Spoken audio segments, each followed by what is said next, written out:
Okay, we are back with Cameron's Voron 2.4 3D printer that he's building himself. And as you can see, he has finished the hat. I can't, oh yeah, I can get on top. So it's fully enclosed now, right? Yep. Okay, so this was done in 8 parts, not counting the ceiling. Correct. Right? Yeah, there's obviously the plexiglass on top. There's 4 pieces that were actually printed on this printer. They are 2-color. They were printed using both of my heads, so printed as one piece, but with 2 different colors of plastic.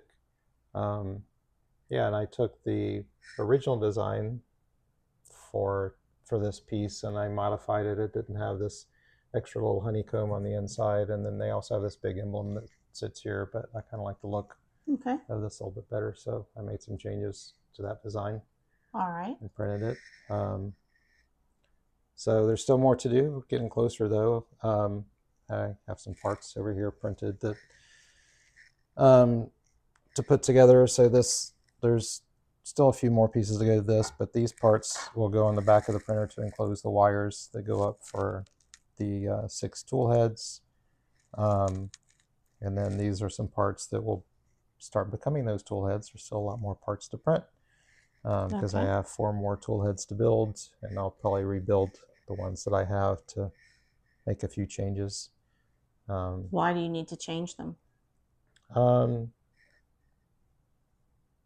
Because I'm making a few. These were, when you're doing this the first time, you don't know exactly what you're doing, so there are a few mistakes, things that I don't like about how those came together with the umbilicals and everything. So when I build the next ones, I'm going to make some changes and tweaks to that, and then I'll want to put those tweaks back into these heads. Okay. So you're going to do all 6 heads? Yes. Okay.